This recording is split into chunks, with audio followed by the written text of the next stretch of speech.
get into what this is. So many comments. Oh boy. My girlfriend's comment, you own it. Fabulous. Amazing. So yeah, the whole concept behind this show is that it's basically James Bond. She's James a Bond. secret agent. There's another one that this kind of reminded me of where like a Danger Mouse kind of a thing. Oh, we have wow. we have a secret agent just kind of living their life, and then there's like a secret phone ring that rings. In the case of Erotica Jones, it's her belly button ring. Mm-hmm. And then she opens up, her phone. I think in one episode it's like a pill box. It's her birth control, right? Yeah. There's other things that she uses throughout the series, and then the chief kind of gives her a brief synopsis of what's happening, and then she has to go report to the chief.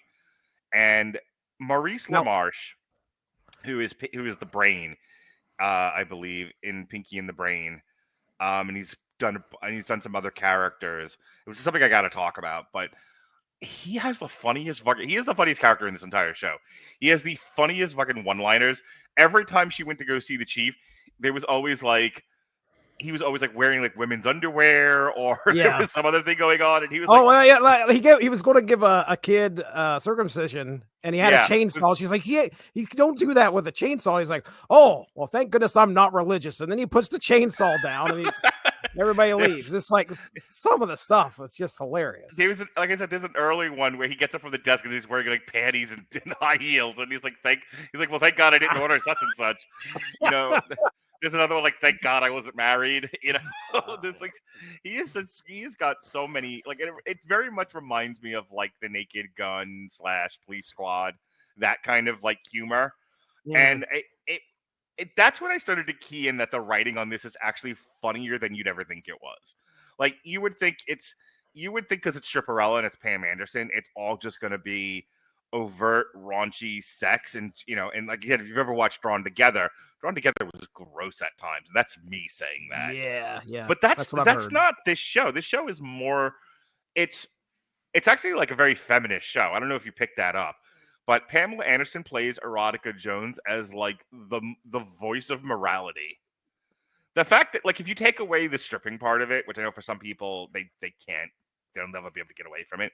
But if you take away from the fact that she's dancing naked, the rest of what she's every episode, she's just like, and we should take care of animals, and we should do this.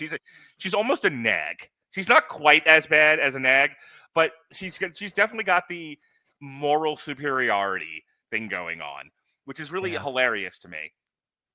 She throws that in there. It's clearly a gag, but it's also like, a good message at the same time, especially about her anus, or animals need universal support, I think is what it was. we need to keep all the animals in my anus. Animals need universal support.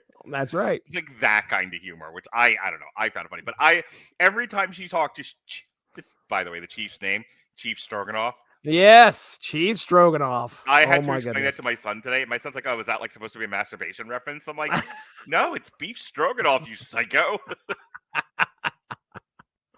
That's a masturbation reference. Yeah, well, I think my favorite double entendre villain name in this thing is Clitoris. Oh, Queen Clitoris! Oh my goodness! We don't want to overstate. We don't want to overstimulate. All episode long was nothing but how they were going to lick Clitoris. Right. It's just like, geez, criminy. They ran that into the ground. They knew they could too. Which was hilarious. And there's a lot of that in this.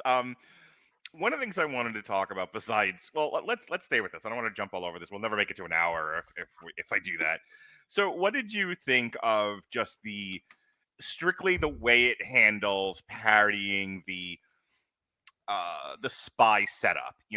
The spy in disguise goes to see a chief, does a mission, and there's a James Bond-esque villain of the week, or as you put it on the West Wing, a monster of the week kind of structure to this thing. I mean, I dug it. I think that was a good way of framing this. We're going to take that whole concept, and we're going to add a very over-sexualized tinge to it. Which, by the way, we have Agent 007. What is Stripperella's agent number? 69, baby. It's tattooed right on her rear end. Where else would you tattoo it? But yeah, I mean, I thought that was okay. I didn't rub me the wrong way. I thought it was a good way of setting this up. No? Did not, as a matter of fact.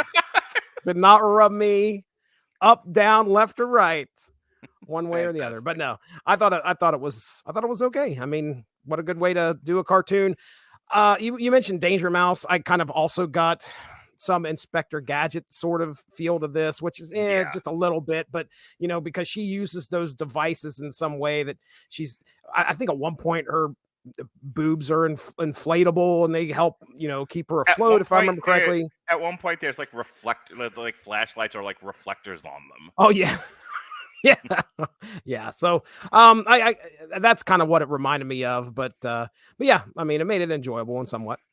Yeah, so the structure of almost every single episode, except towards the end when they're in Vegas, they break a little bit with the structure, but they open in the strip club usually, or they cold open with some part of the villain's plot, like the beauty and the obese.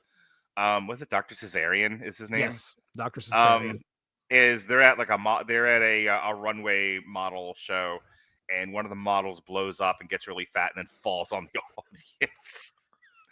I will say that some jokes, they are, here we are 22 years later, and I'm not saying all of them, but some of them, what they're poking fun at, I don't know how well that would fly over today, especially Agent 14, and we'll talk a little bit about him here in a second, I'm sure. But anyway, because I don't remember what you're talking about. Agent 14, the mentally stunted guy.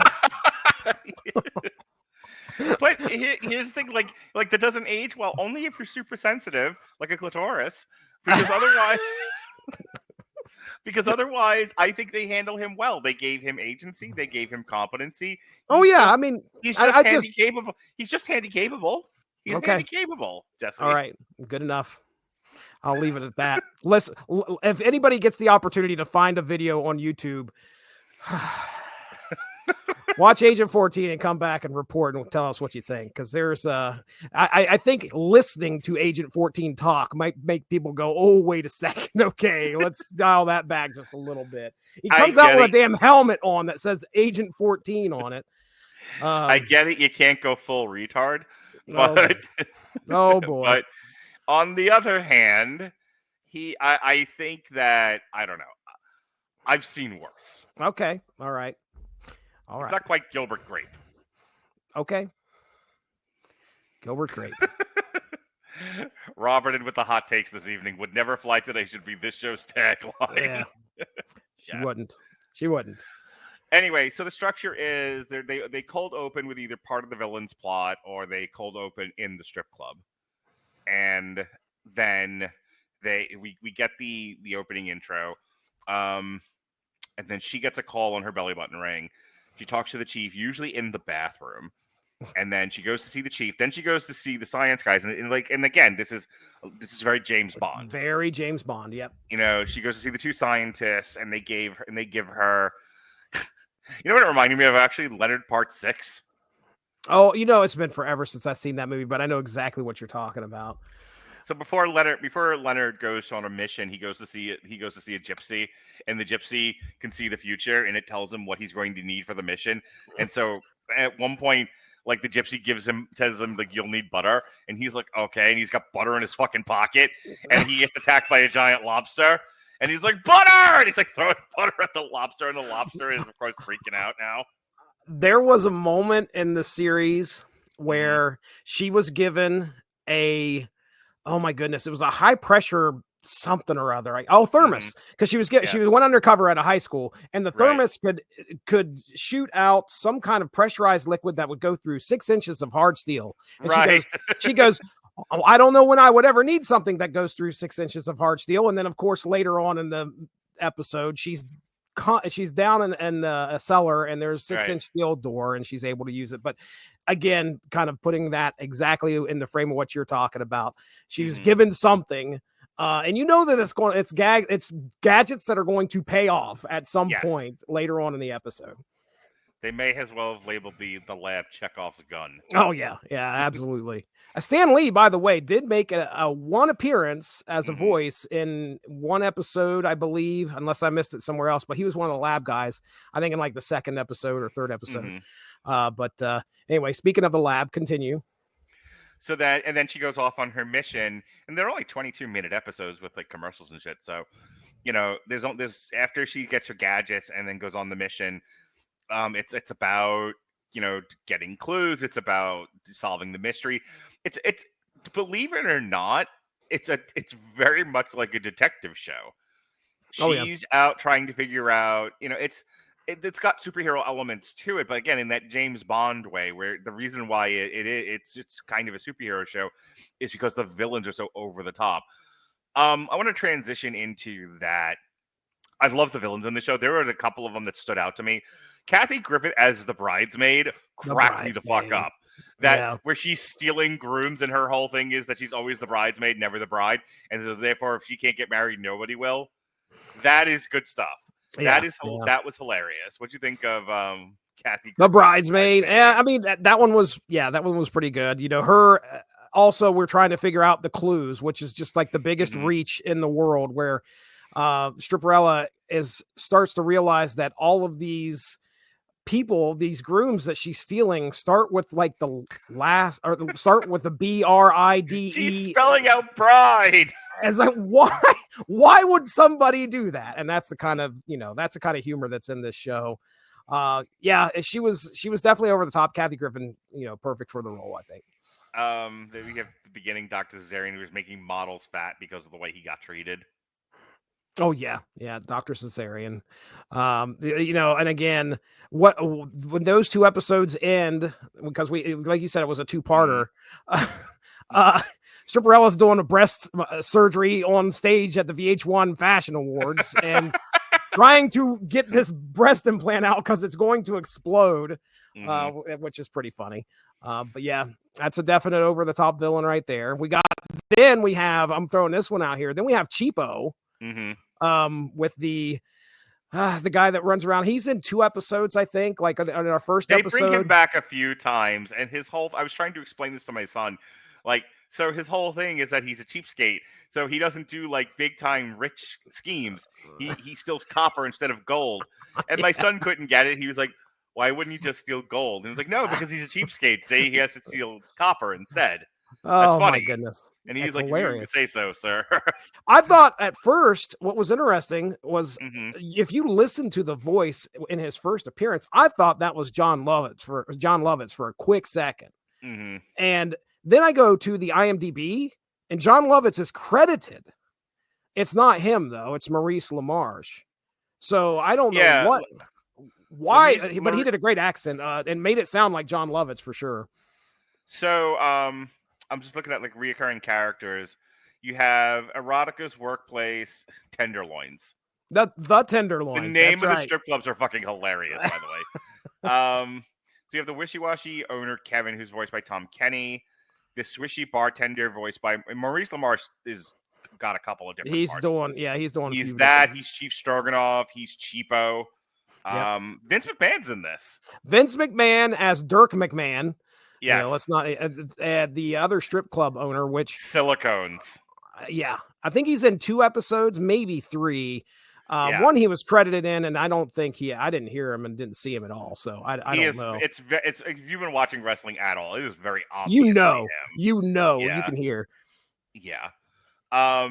So we have that. We have Joey Lauren Adams as Cat. My God, she's so funny. That one. She's like, I just make sure there's no smoking and no vulgar language. And they're like, we think you're going to be a great addition to the team. It's like, shut up, bitch. Just stay out of my way. My favorite episode is her figuring out that Erotica is Stripperella, and then she continually gets amnesia, short-term amnesia. That's where this lost my girlfriend. Okay. Because she was more or less tolerating it, and then they did the Looney Tunes-esque every time she got hit in the head with a bowling ball. She remembered, and then she forgot, and then she Yeah. remembered, and then she forgot.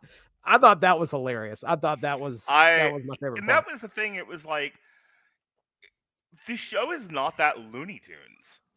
Like, that was the most Looney Tunes thing about it. Everything else was more or less, I mean, as silly as the show is, was more or less played within the realm of, this is a real world, and they're doing kind of over the top ridiculous things, but they're staying within the rules of the world that they created. And then they hit this poor girl in the head with a bowling ball a dozen times, and it doesn't kill her. And instead, just, she does the I remember, I don't remember bit, which is funny. Don't get me wrong, but that was more Looney Tunes than it was Stripperella. It was a weird writing moment. Had me on there. This is that last half of the season. Like I said, I thought they were writing some pretty good stuff, and that was probably one of my favorite gags. Maybe because it was so Looney Tunes. I don't know. Maybe. What other bad guys did you like? I love Cheapo. I think Cheapo's hilarious. I love the Bridesmaid. That one. Those, and Queen Clitoris, who is the ugly broad. Yes, indeed. And it made me. She didn't make me laugh so much as every time they talked about her, because they had to do it's like, we can't rub Clitoris the wrong way. I will find her. She's under a hood somewhere. Something along those lines. It's like, oh, God, come on. They just drove it into the ground. And it's so funny because, like, Pamela Anderson has to fucking read those lines straight. Like, yeah. And, it's interesting that I talked about the we talked about the nudity. Mm-hmm. She had, and I don't know if you saw this in the wiki. I don't know if it's there or not, but she basically said, I do not want to be shown nude in this cartoon. So they always tease it, but it doesn't happen for her character. They actually did the Austin Powers thing of, like, the one southern melons. Yeah, the one southern stripper keeps walking in front of her, and at one point, like, she's like hugging a cat. Yep. Yeah. Villains. We got Small Fry. We got Small Fry, who turns into Large Fry. I drove my girlfriend up the fucking wall with that. Like, do you get it? Because he's short. He's a short guy. He's a short guy. So he has to be a villain because he's short? Yes, because he's angry about it. He's so short. And his, like, friends, the people that he gets together, are all short people. So they're all like, there's one's a leprechaun, right? They got a good stuff there. I'm taking a look through to see what else we have here. Professor Cranium. This is the guy that this was where she had to go undercover at the high school. Professor Cranium was stealing all the smart kids and throwing them into the setup to that is, like, we're gonna have you go in as a teenager. She's like, I'm in, like, my 30s. Don't you think I should be? Don't you think I should be a teacher? And Maurice LaMarche is like, there's no way that they'll buy you as a teacher. It's funny the way he says it. I can't remember the whole line. I think, and God help me, Jesse, I jumped ahead and I was trying to do a U. I was looking for quotes from this show. Oh, because my this goodness. I wish I could just find all the one-liners, like a supercut of the Maurice LaMarche one-liners in this show from Chief Stroganoff, because that alone is worth the price of admission. The gadgets in that episode: fruit roll-up ladder, a banana phone, razor cheese sandwich. Yeah, razor cheese sandwich, and then a steel melting. It's like a gun. She, like, squeezes the sandwich and the cheese comes out. She takes a bite. She takes a bite, and then it shoots the razor cheese out, which takes out a helicopter. I mean, it was just, oh gosh, over the top. All right. Let's see. The evil magicians was Mo and I think it was Mo and Walter, like the dummy, the ventriloquist that was a magician. Yeah. This was a weird, like, 2-episode Vegas arc. This is where there's the strippies are going on. So I mean, I thought those guys were okay. Then let's see, Cheapo by the Dozen. We already talked about Cheapo. Return of the Queen, episode 12, and then the Curse of the Werebeaver. Andy Dick as the nerd that gets bitten by a beaver and then turns into the werebeaver.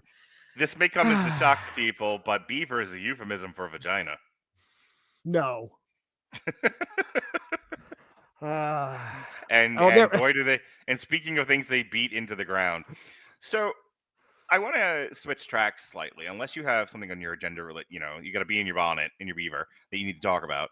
I'm watching this show, and again, some thoughts going through my mind. I've shared some of these on TikTok already. That the show is bizarrely feminist. That again, Erotica Jones is not perfect. She's got some flaws. All good characters should, but she's genuinely like a decent person, and she's like the moral center of this show. Mm-hmm. I talked about on TikTok about it uses the male gaze to put eyes on a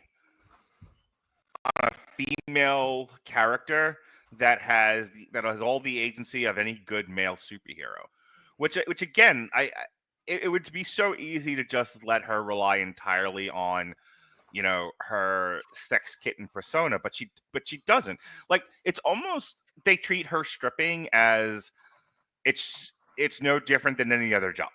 Mm-hmm. This is what I do. I do it to make money, and it's entirely separate from whom I am as a person and what I do to, in my work as a spy. Which I thought was an interesting take, and I wanted to get your reaction to. Yeah, I mean, I agree. It didn't really stick out too much to me, but it was there. So it was something that I did see. I did notice that, she's very capable. And there are some times throughout this where it is, kind of said like, hey, women can do these things too. Why can't women do these types of things? Right. And, I, is it going, it's really tough to say like, hey, this is an episode that is kind of pushing forward a feminist agenda in any way, considering it's on Spike TV, which at the time, if I remember correctly, was television for men. Yeah. It was like the early episodes of The Ultimate Fighter. Raw was on. I think TNN had just become Spike TV around this time, and what Spike TV started with ECW, which was the forerunner to get Raw. And Raw was on Spike TV for the first early little bit. But they, like I said, they also had The Ultimate Fighter. Remember the Man Show? Oh, the Man Show, which features girls on trampoline. Yeah, right. Speaking of Lubby, there was some other choice shit on the early days of Spike TV. This show for men. Robert in with 1,000 Ways to Die. Yeah. I remember that one. I think was there like an iteration of Fear Factor that was on Spike? I don't remember. I don't remember. But yeah, it's interesting that they took this show and used some of that to like, hey, yeah, this is the buxom stripper, but she's definitely able to hold her own and also get across, like you mentioned, the moral agenda. Yeah, the anti-Hallmark network, beautiful. But I think it's worth really highlighting that I didn't give the show a chance because I thought that's all it was going to be, was just dumb, raunchy sex humor. The sex humor is definitely a part of that. Don't get me wrong; like it's absolutely there. But the show is more about, like, it's funny. I made fun of Stan Lee at the beginning of this as like he's in his horny old man years, but he clearly had a similar mindset. Then you have the fact that I think Pamela Anderson was an executive producer on this show. Yeah, she was very much involved. I can't remember if this is plus or minus the sex tape incident, but she was very much aware of her public persona as somebody who is sex work adjacent, and she did not want to be seen as only that. She had a hard enough time. We've covered a lot of Pam Anderson on this network. We have, haven't we? Yeah, between Pam and Tommy, and then you and I talked Bombshell, or you and I talked the comic Bombshell. Sean and I think, did the Barbed Wire for it. Barbed Wire, yeah, that's it, Barbed Wire. And Pam Anderson was very much did not want to just be seen as I'm just boobs. It's actually amazing we've never really talked about Baywatch on here, but she was very much aware of how she was coming across and what she wanted to be. And in this character, she was like, I have to be more than just two giant tits running around, fighting crime. And I think they did a really good job of that. One of the last things I want to talk about, and then I'll kind of get your final thoughts. I'm watching this show, and other than I'm surprised at how good it is actually written. How pokes pokes fun at the spy genre without being mean about it. You know, it's not being what's the word I'm looking for? Well, this Not is clearly a parody of it. I mean, that's right, but my thought. it's not mocking it. No, it's You not. know, it's not coming at it in a disrespectful way. It's Right. saying this is right for parody. That's all we're gonna, like I said, it's more than Naked Gun or Airplane or that kind of We're gonna have fun with this. Yeah. But the other thing I noticed, I don't know, and this is what I wanted to ask you earlier, but I wanted to wait until we were further into the show. Did you watch Animaniacs or Pinky and the Brain? And then on the other side of that, did you watch Batman the animated series or the Superman show that was around the same time? Yeah, I know what you're. So as far as Animaniacs, definitely. Okay. That was definitely on my agenda when I was 13, 14 years old, and I think that was the Looney Tunes. What was the kid Looney Tunes show called? Tiny Toons. Tiny Toons, which I think came Tiny, before. we're toony, we're all a little loony. I think they may have introduced the Animaniacs to me, and then I might have. But now Tiny Toons absolutely preceded Animaniacs. Okay, all right. What was the other one that was in the childish range there? Not the BTAS and Superman, but the other one you mentioned. Pinky and the Brain. Never watched any. Yeah, did not watch Pinky and the Brain, but I knew Pinky and the Brain from Animaniacs. Yeah, I know. Jesse, you need to watch Pinky and the Brain. I have very fond memories of writing my college thesis with John Brodigan and Big Boy, and us having to take a brain break, and we watched Brainy the Pooh and cried laughing. Goodness! Wow! Breathless, semi-conscious laughing that was so goddamn funny. All I have to say to you is there's an E at the end of home. Okay. Duly noted. You simply must watch Pinky and the Brain. It's so funny. I hear you, and of course all the other fun people here on the Rattle Legend Broadcasting Network. They quote, what is it? Well, I mean, there's the classic one is, what are we going to do tomorrow, Brain? And what are we going to do tomorrow night, Brain? The same thing we do every night, Pinky. Try to take over the world. Dude, now, I can't tell you how much of my fucking sense of humor is Pinky and the Brain quotes. I still, to this day, like, that'll do, Carrot. That'll do. Yep. Dude, I know I bring her up a fair amount. And I try not to because that was our agreement, but also I'm trying to get along with Melissa. But I will tell, so this is actually a positive memory of Melissa. There were certain like code phrases that we would use to signal to the other one our state of mind at the time to avoid a fight. And when one of us had completely drifted off, the other one would look at the other and go, "But me and Pippi Longstocking, what would the children look like?" That is a fucking lie from Pinky and the Brain. Okay. And it absolutely signaled I was not listening. I am in my own world. Oh, very good. I think me and the wife have a few of those as well. All right, you mentioned Batman the Animated Series and the Superman animated. Did not watch any of those. Knew they existed, obviously, but never sat down. This is just after, I think, where I could actually... I ended up losing my cable in 93 to like 96. So there's a whole Batman the Animated Series era that I really didn't get the opportunity to watch. We could pick up Fox on the old bunny ears, but it was tough to do sometimes. So I was watching reruns of Seinfeld at that time. That's about as far as I got. But I know where you're going here in regards. Are you comparing the animation style, or what are you talking about here? Yeah, excuse me. The animation style is right out of, and I want to say it either shared animators or studios at the time with you mentioned Nickelodeon. Yeah, I was going to say you mentioned Nickelodeon as well as the Firm, but like I said, I think the Firm came in afterwards. I don't know who it was originally. I could definitely see what you're talking about in the few earlier episodes for sure. I picked it as soon as it starts in with the Beauty and the Obese. Like the way the regular people are drawn, the animation style is right out of Animaniacs and Batman the Animated Series. Like I watched every episode of Animaniacs, every episode of Pinky and the Brain.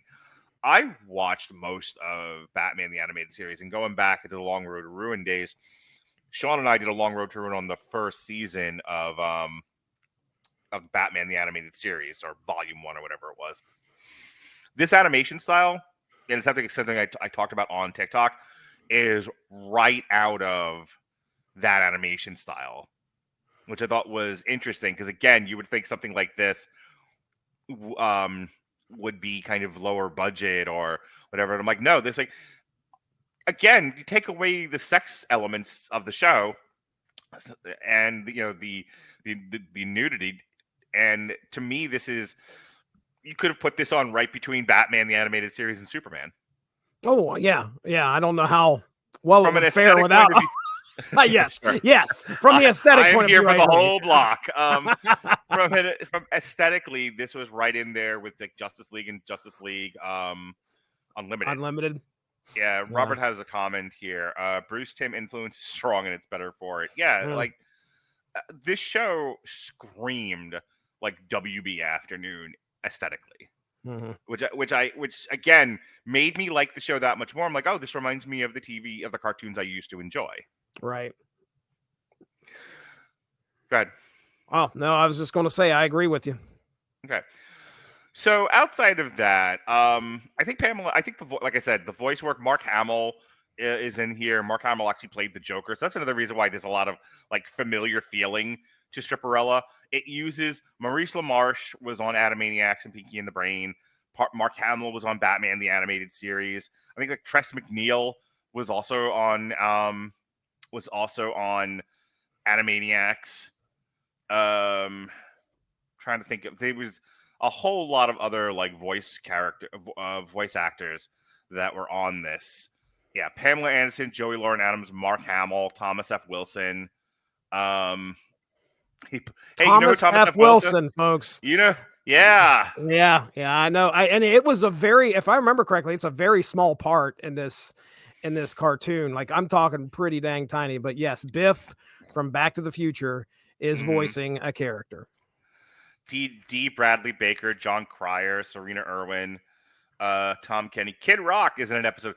Rock and Pamela Anderson. Yeah. So when I was looking for quotes, the one that kept coming up was Kid Rock. I think we've met before. He's like, you look really familiar. And then like she like shows him a picture of the kid. And he's like, I've never met you. I don't know who you are. I don't know. Yeah, of course. Oh, that barely even sounded like Kid Rock, by the way. It was Kid Rock, though. It was Kid Rock. That was Kid Rock. And then Jill Talley. So a lot of very famous voice actors on the show. So